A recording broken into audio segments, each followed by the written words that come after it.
1905, a French psychologist named Alfred Binet received an unusual assignment from the French Ministry of Education. The problem was this: Paris's newly mandatory public school system had created a practical crisis.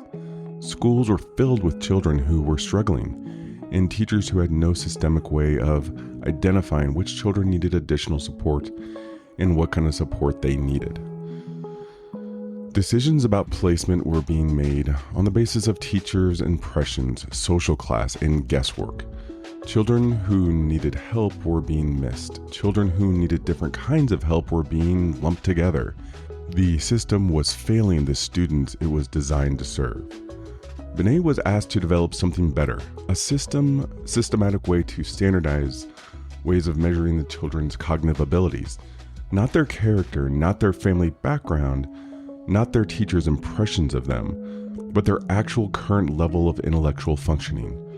What he developed with his colleagues, Theodore Simon, became the Binet-Simon scale, published in 1905 and revised in 1908 and 1911. It was the world's first practical intelligence test. It measured a range of cognitive tasks: memory, attention, verbal comprehension, problem solving, and produced a score that could be compared against other children of the same age. It introduced the concept of mental age, the cognitive level at which a child was functioning regardless of their chronological age. Binet himself was careful about what his scale could and couldn't do. He explicitly argued that the score was a measure of current functioning, not a fixed, immutable property of the child. Not destiny, not intelligence as an innate, inherent quantity. A snapshot of where the child was right now. Useful for identifying who needed support, not for labeling who they fundamentally were. That distinction between what a test measures and what it means is still the most important concept in psychological assessment today, and is exactly what the licensing exam tests for. Welcome to the Licensure Lifeline podcast, the podcast that helps you build the clinical knowledge and confidence you need to pass the exam and grow as a clinician. I'm Matt. Today we're covering assessment and testing. Not the most exciting domain on the test, but one of those areas that, will give you some really easy points if you just have it down really well. Psychological assessment is one of the most powerful tools in the mental health clinician's arsenal when it's used well. A well-chosen, properly administered, carefully interpreted assessment instrument can clearly clarify a diagnosis that months of therapy may have left ambiguous. It can differentiate between overlapping conditions that respond to very different treatments. It can give a client the language for experience they've never been able to articulate. Something I've seen a lot when people are finally diagnosed with like ADHD or something along those lines. It finally gives them something to just like, okay, I can understand this and work toward improving things. Up to that point, maybe the individual just didn't understand quite like why they couldn't do these things that everybody else seemingly could do really easily. I don't do a lot of assessment in my practice. This is something that as clinicians will be, sending people out to a specialist. I'm just referring clients for evaluation. But being able to interpret this information, being able to sit down and have a conversation with the individual that did the assessment and with the client is going to become an important part of your practice. But before we get in today's content, if this is your first episode, welcome. Go to licensurelifeline.com.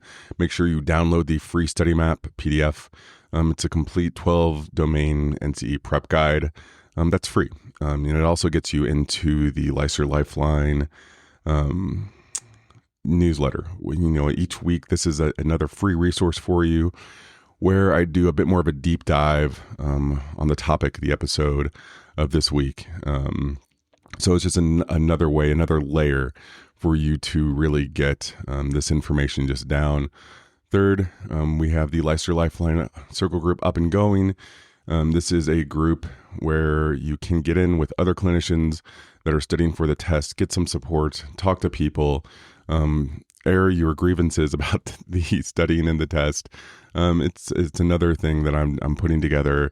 And I'm hoping to just create some community around this group. This is going to be something that's $29 a month to subscribe to. You can cancel anytime. There's also a free 2-week trial where you can just try things out, see if you like it for a couple of weeks, and then decide what you want to do from there. Lastly, if this podcast is helping you study for the test, please share it. Share it with one other person that's prepping for the test right now. Remember, we're not in competition with other clinicians. We are all in this together. And if this is something that has been helping you, pass it along. Pass this to somebody else that you think can help them as well. I strive to make this a resource that people can use to pass the test, and I'm hoping that we can get as many people in here as possible just doing that. All right, let's get into the news. In 2026, digital innovations are transforming psychological assessment, making tests more efficient, accurate, and user-friendly. One standout advancement in digital record form, which replaces traditional paper protocol with secure interactive digital administration. This trend reflects a broader movement toward assistive AI rather than replacement AI tools that enhance efficiency while reinforcing clinicians' roles as the decision maker. Here's why this matters for your future. The assessment instruments you're learning about today, the WAIS, the MMPI, the Beck scales, are being digitized, scored automatically, and integrated into electronic health records. You'll be able to encounter assessment results formatted in ways that look different from what your textbook describes. So understanding the underlying psychometric principles reliably, with validity, normative comparisons, is what allows you to interpret those results accurately regardless of how they're delivered. And, this is going to become a piece of our treatment. It's going to be so nice to be able to, not only have these things formatted in a way that's just a part of the clinical experience, but we're going to be able to track data over time more efficiently. Like I said, I don't typically do a lot of assessments in my practice. Even when I refer people out, there's not much past a conversation here and there about the assessments. But, what I'm envisioning with the way, things are going digitally is, we'll be able to see trends. We're going to be able to see data trends with the assessment that individuals take and actually be able to see how the work that we're doing with them is helping and how they're improving or not improving, and being able to catch trends toward situations and issues that they are having or improvements that they're making. Next up in the news, over 122 million Americans live in mental health shortage areas, and the U.S. psychological testing market hit roughly a 2.5 billion in 2024, growing at a 7.1% annual rate. Clients cycle through months of therapy aimed at the wrong diagnosis before a single assessment clarifies the real issue in 2 weeks. The last sentence is the clinical argument for assessment in plain language. When diagnosis is ambiguous, when the presentation could be depression or ADHD or bipolar disorder or a combination of these things, assessments clarify them.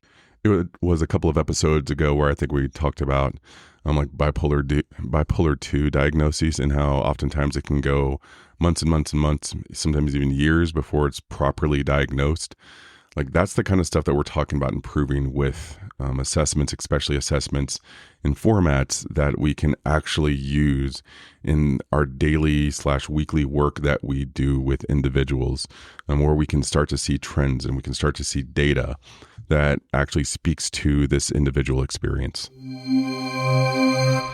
All right, let's get into the main topic for today. We're going into the assessment. So first up, we're going to look at the types of assessments and their purpose. Psychological assessment is not a single thing. It is a family of tools and processes used to gather information about a person's cognitive, emotional, behavioral, and personality functioning. Understanding the categories is the first step. Intelligence and cognitive assessments. These measure cognitive abilities, reasoning, memory, processing speed, verbal comprehension, perceptual organization. They're used to identify intellectual disability, learning disabilities, individuals that are gifted, and cognitive decline. The most widely used instruments that you're going to see here, the Wechsler scales. This is, pretty much the gold standard of intelligence testing. And there's three primary instruments: the WAIS-4, Wechsler Adult Intelligence Scale, 4th edition. This is going to be for people ages 16 to 90. The WISC-5, WISC-5.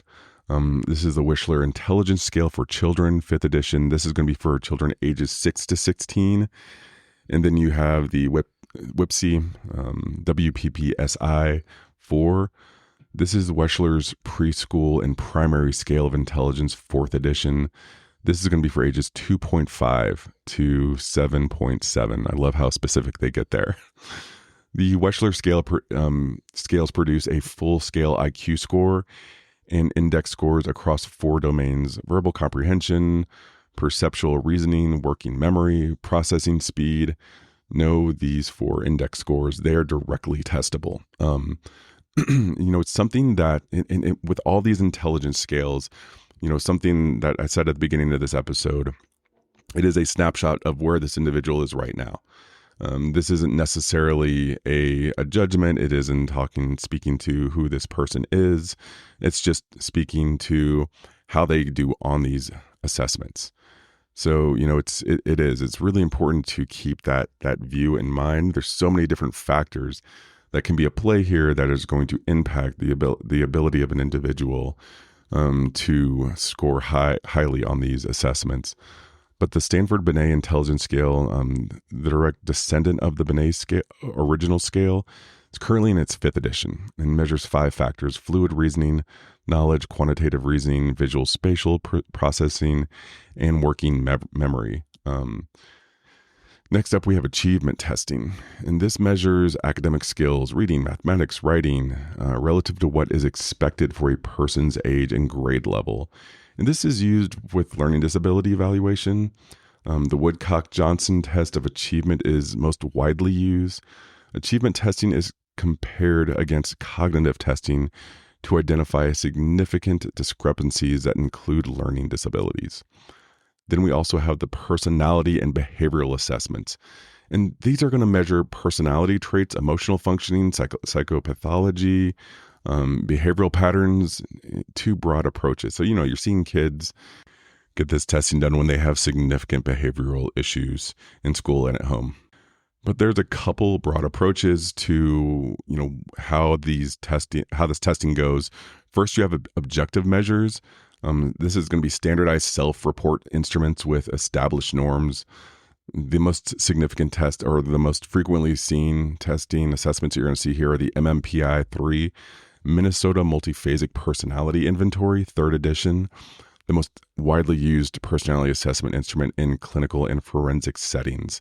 335 items, multiple clinical scales, validity scales that assess response style, including over-reporting, under-reporting, and consistent reporting. The validity of these scales is directly testable. I remember seeing the MMPI-3 on the test. I even remember seeing it on the NCMHCE as one of the options. So this test does come up a lot.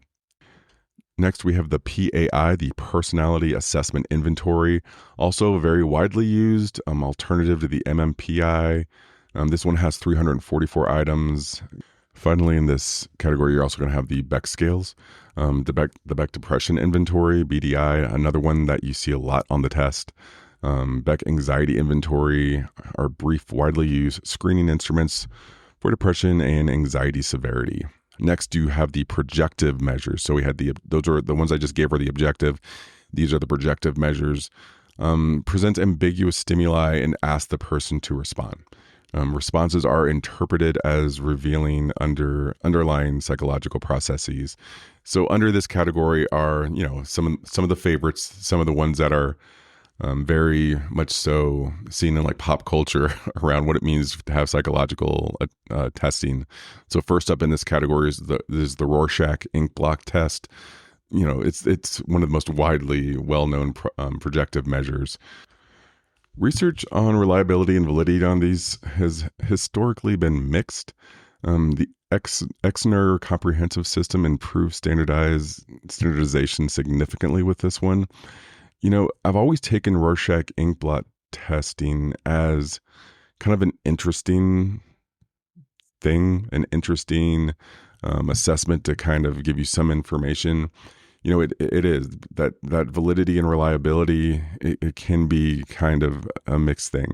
To say this is a reliable and valid way of getting information about somebody.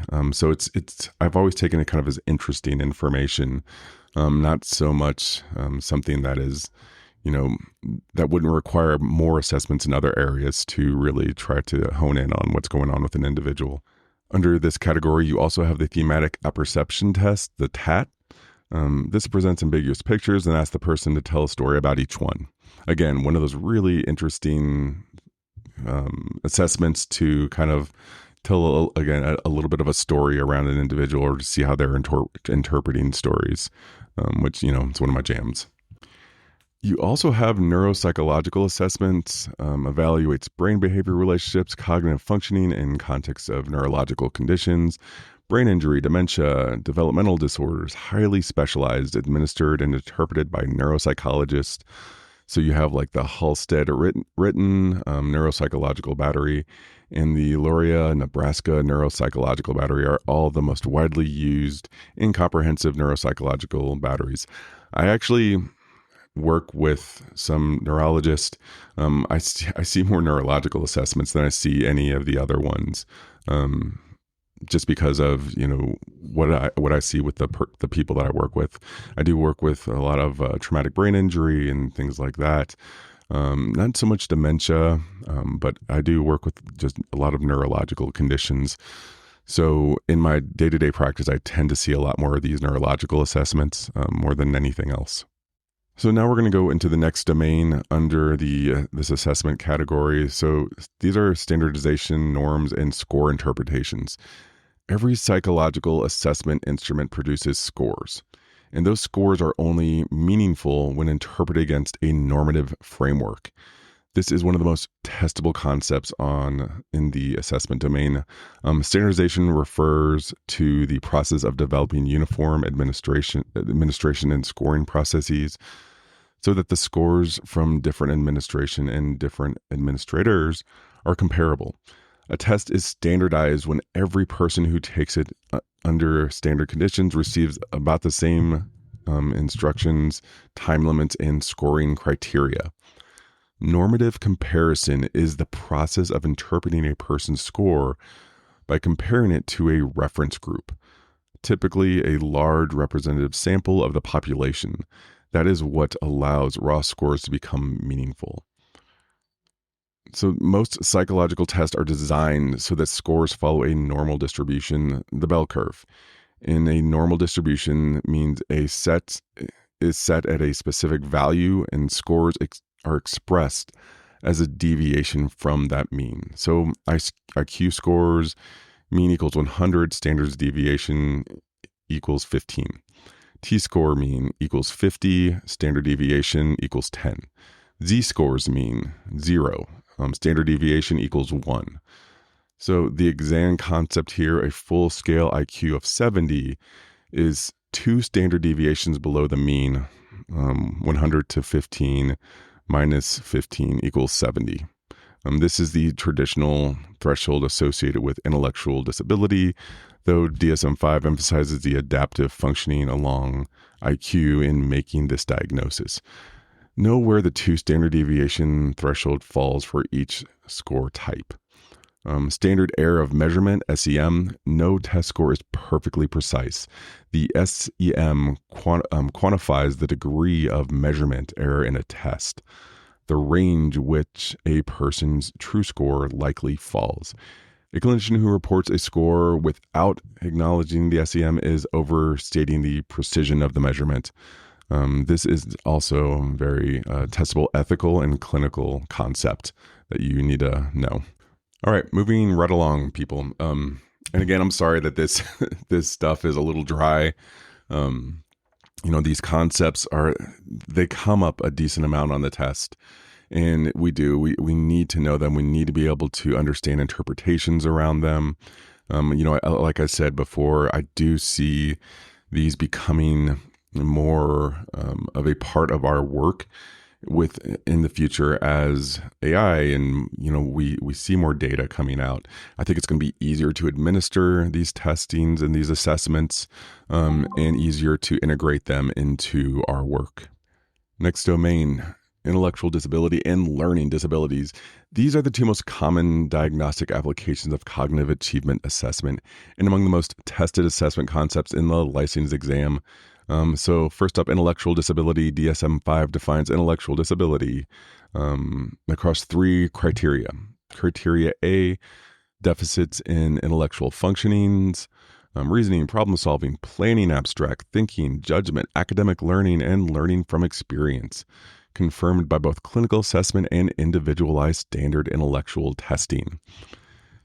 B, deficits in adaptive functioning that result in failure to meet developmental and social-cultural standards for personal and interdependent and social responsibility. And then finally, C, onset during the developmental period. The critical DSM-5 change, DSM-5 moved away from the DSM-4's primary reliance on IQ score thresholds, so IQ below 70 as a diagnostic criteria. Severity is now determined by adaptive functioning, not IQ score alone. An individual may have an IQ below 70, but not meet the criteria if adaptive functioning is intact.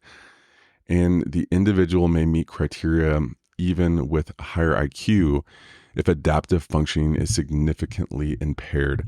IQ score is one of those things that over time people have kind of called BS on.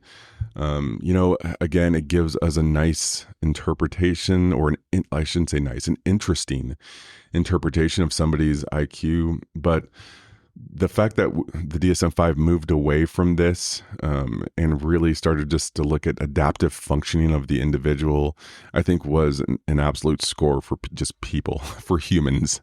We needed this to happen. Too often people were being judged by their IQ, and it just doesn't tell enough of the story.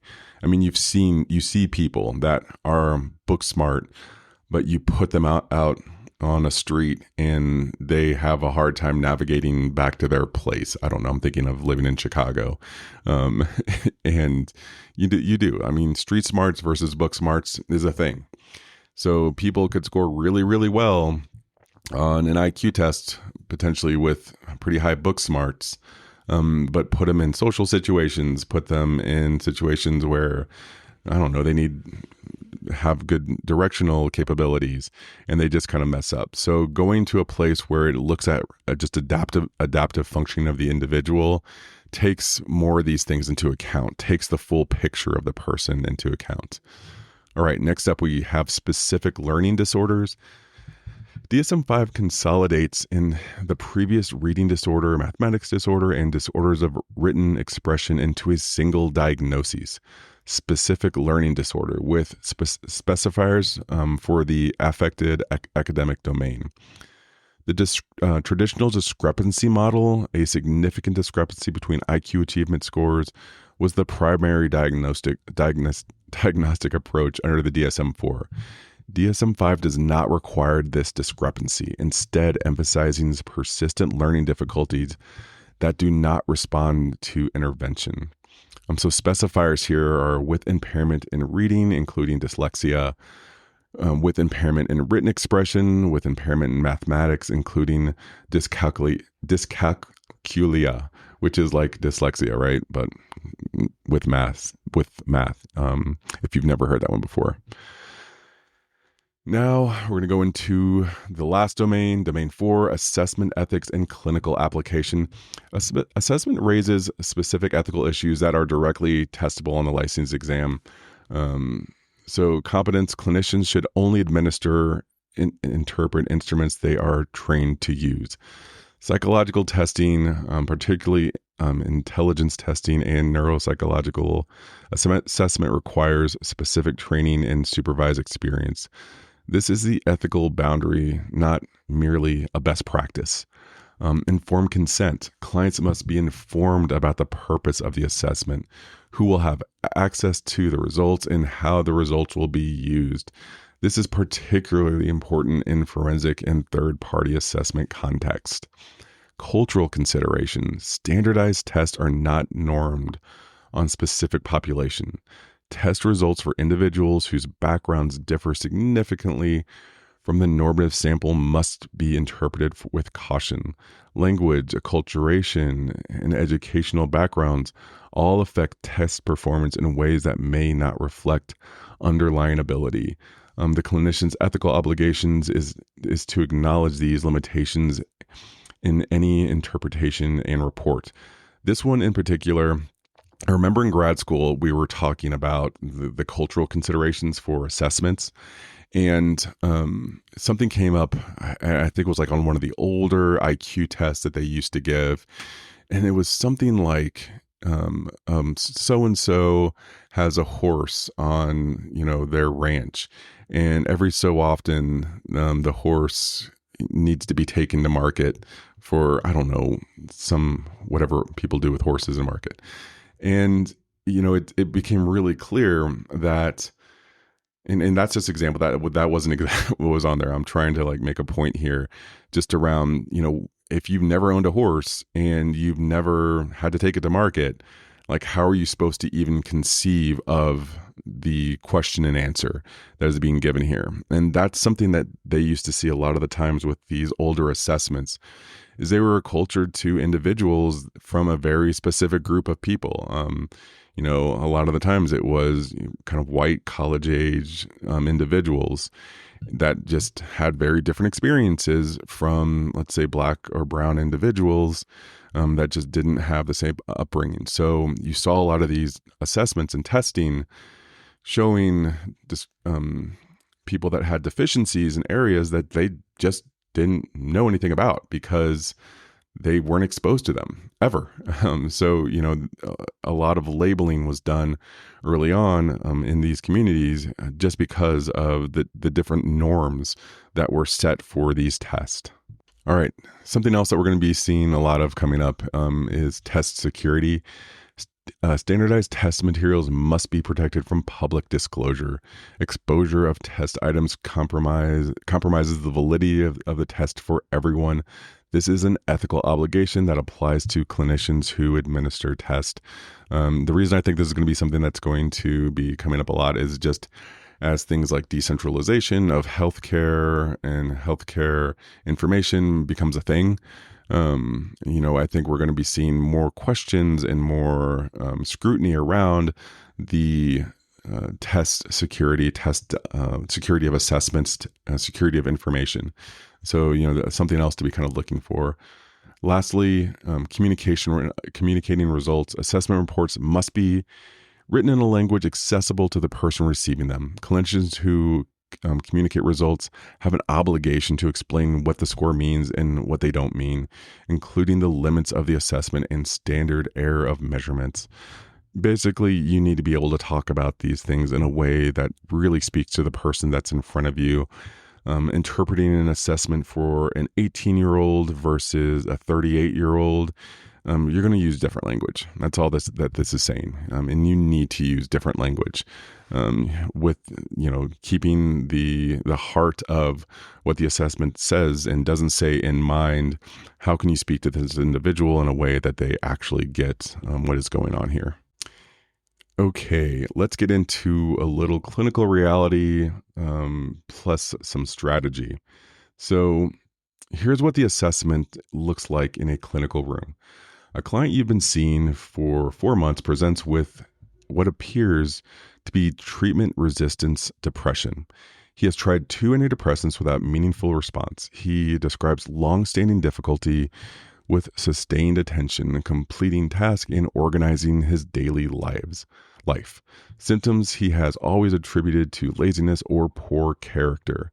His therapist, you, begins to wonder whether an undiagnosed attention deficit is contributing to the presentation. You refer this individual for psychological assessment. The evaluation includes cognitive testing, achievement testing, behavioral rating scales, and a clinical interview. The psychologist reports come back with a diagnosis of ADHD, predominantly inattentive presentation alongside a mild specific learning disorder with impairment in reading. The treatment changes completely. The depression previously conceptualized as primary is reconceptualized as at least partly secondary to years of undiagnosed ADHD and its cumulative effects on self-esteem, academic and occupational functioning, and the sense of self. Medication and therapy are refocused. The client finally has language for something he has always experienced but never has been able to name. I have seen this situation multiple times. This happens so much, and I cannot tell you how reassuring and how much it helps the person who thinks that they're lazy, that thinks that they are, just don't have the motivation or the will to be good at life. Find out actually there's this underlying, more than underlying issue that they are dealing with that is causing these things. And that treatment can now shift to really focusing on that. So this is what assessments can do. Knowing when to refer and what to do with the results when they come back is a core competency you just have to have. So 2 things to really lock in for the exam: know the Wechsler scale by age range and the 4 index scores by name. The exam will describe a cognitive assessment scenario and ask which instrument is appropriate or what the index score measures.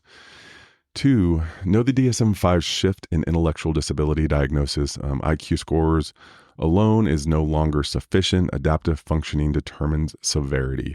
2 standard deviations below the mean on IQ testing is 1 data point, not the diagnosis. The newsletter is going to go deeper into all this stuff. So make sure you subscribe to that and have that going to take that deep dive with the newsletter.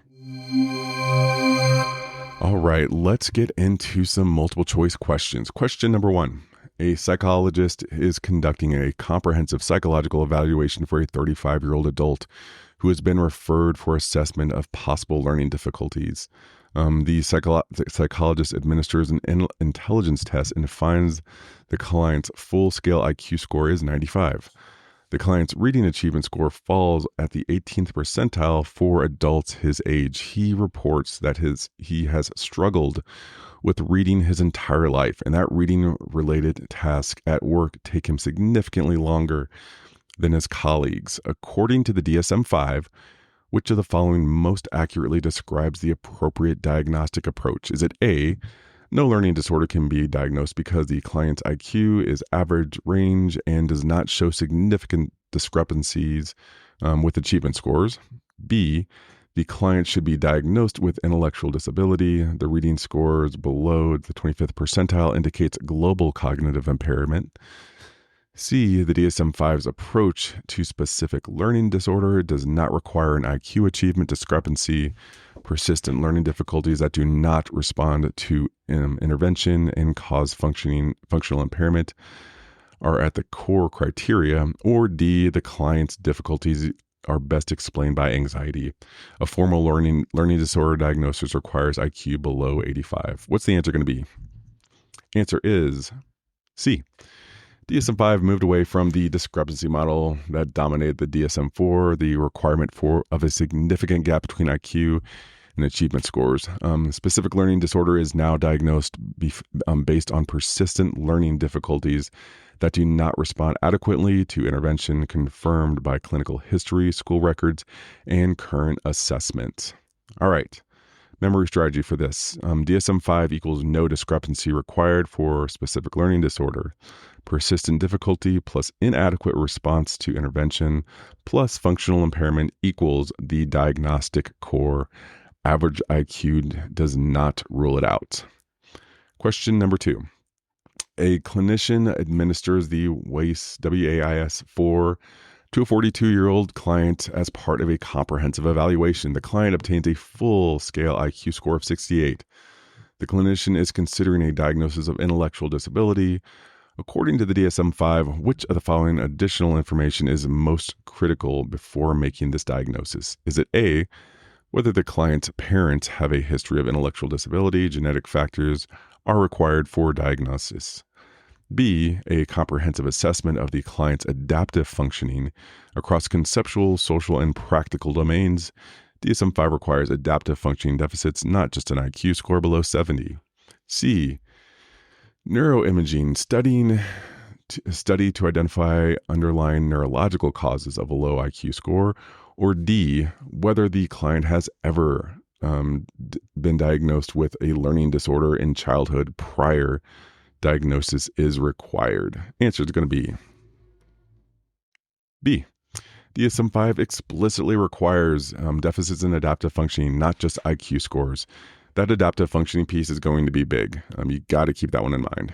For an intellectual disability diagnosis, severity is determined by adaptive functioning, not IQ. Memory strategy for this one: IQ score below 70 alone does not equal diagnosis of intellectual disability in the DSM-5. Adaptive functioning is the key, and it determines severity. The DSM-5 shifted emphasis from the number 2 to the functional picture. Question number 3. A school psychologist administers the WISC-5, WISC-5, to a 10-year-old child referred for learning difficulties. The child's full-scale IQ is 102. However, her working memory index scale is 78, and her processing speed index is 74. While her verbal comprehension index score is 115, and her perceptual reasoning index score is 109, which of the following most accurately interprets this profile? So, A, the child's overall cognitive functioning is average. The full-scale IQ of 102 indicates no significant concerns.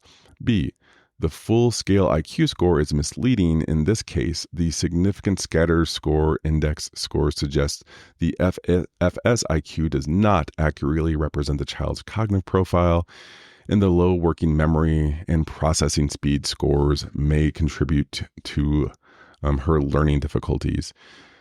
C, the child's profile indicates intellectual disabilities. 2 of her index scores fall below 80. Or D, the pattern of scores indicates that the assessment was not administered correctly. Such scattering is clinically impossible. Answer is going to be B. When there's a significant scatter across the Wechsler index scores, a large gap between the highest and lowest index scores, the full scale IQ is less meaningful summary of the cognitive functioning. In this case, the child shows a 41-point spread between her highest index, VCI equals 115, and her lowest indices, WMI equals 78, PSI equals 74. This FSIQ of 102 averages these very different abilities into a single number that obscures the profile. Okay, a lot of numbers there, folks. I just threw at you. And again, I want you to consider that when you actually see this, you're going to have interpretations under each of these scores. So it's not going to be you needing to memorize where the scores fall on the scale and what that actually means. You're going to see this stuff with kind of a full readout. So memory strategy for this: the Wechsler FSIQ with significant scatter equals FSIQ may not tell the whole story. Look at the index scores individually. High verbal plus low processing speed plus low working memory equals a profile worth examining clinically when the FSIQ is average. All right, I'm going to get a little personal here. When I was younger, I was diagnosed with a learning disability. And, it was some testing, some assessments, and then lots of therapy after that to address the learning disability. I just put that in air quotes that you cannot see on a podcast. So what this story did not really talk about is things that were going on in the household. My parents were going through a very difficult time in their marriage. There was a lot of fighting and a lot of late nights. I was not sleeping. And therefore, I was having a really hard time staying awake in class. I was daydreaming a lot. That was kind of my escape during the day and just not paying attention. And, what the assessments showed was a kid that had a learning disability. And that was not the case at all. Luckily, as I spoke to my therapist and kind of said like, hey, this is the kind of stuff that's going on at home. They were able to like really get down to like, hey, this is what's actually impacting him. But I carried that learning disability label for several years before anyone really was able to say like, oh, this isn't a learning disability. This is actually him just being tired a lot of the times in class. All right, last question here. A clinician who is not trained in psychological testing administers the MMPI-3 to a client at the request of an attorney involved in the client's personal injury lawsuit. The clinician provides the attorney with a raw score profile without interpretation, without informing the client that the results will be used in legal proceedings. Ugh. Which of the following most accurately identifies the ethical violation in this scenario? Is it A, there was one ethical violation, the clinician should have provided an interpretation with raw scores? B, there are multiple ethical violations, administering a test without competence to interpret it, failing to obtain informed consent regarding the purpose and use of results, and inadequate communication of those results? Or C, the only ethical violation is providing results to an attorney without the client's written release. Finally, D, there are no ethical violations. Attorneys are legitimate third parties with their right to assessment results in legal proceedings. Answer is going to be B. This scenario contains multiple ethical violations. First, competence. A clinician who is not trained in psychological testing should not be administering or interpreting the MMPI-3. Second, informed consent. The client must be informed about the purpose of the assessment, who will receive the results, and how they will be used, particularly in a forensic context. Who is going to get these results from this individual. Third, inadequate interpretation and communication. Providing raw scores without interpretation to a non-psychologist fails the obligation to communicate results meaningfully. Each of these is separate, independently significant of ethical violations. I have seen this happen to some extent. A couple of different court cases I'm thinking of, a couple of just different situations where, it sounded like the therapist was just kind of trying to flex their knowledge and they just didn't know enough. They knew enough to kind of sound like they knew what they were talking about, but it doesn't. Like these things seem like they are very easy to interpret, and you can gain a solid level of understanding and the ability to interpret them.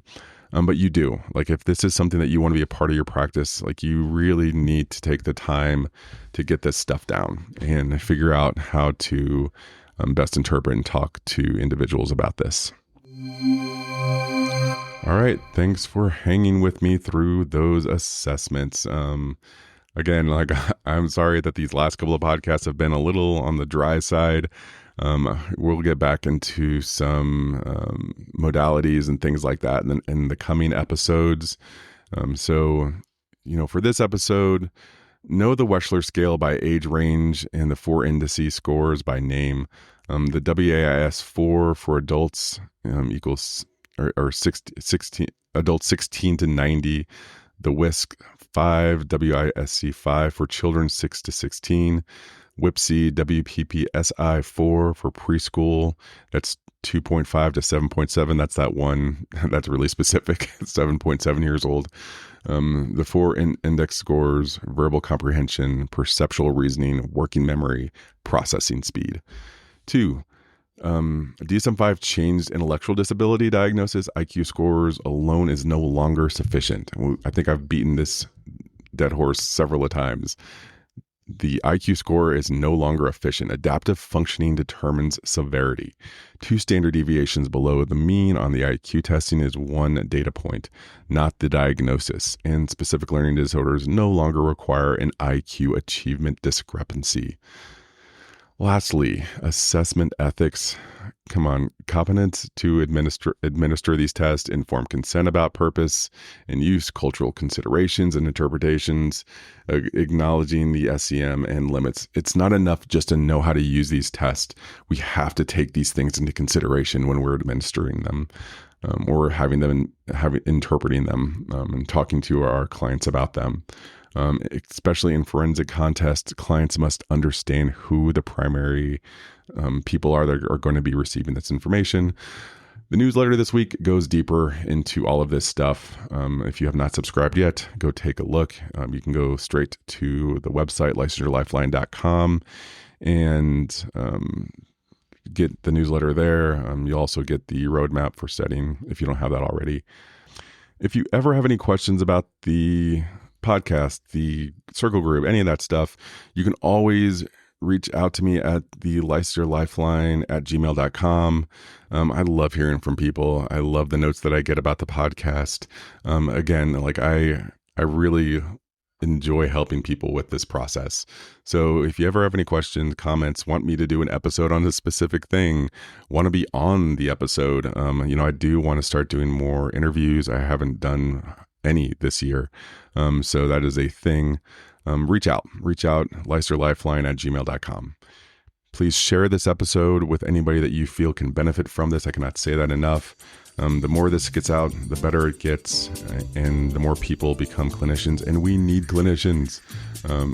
So keep on doing the work that you're doing. I'll see you next week. Never stop learning.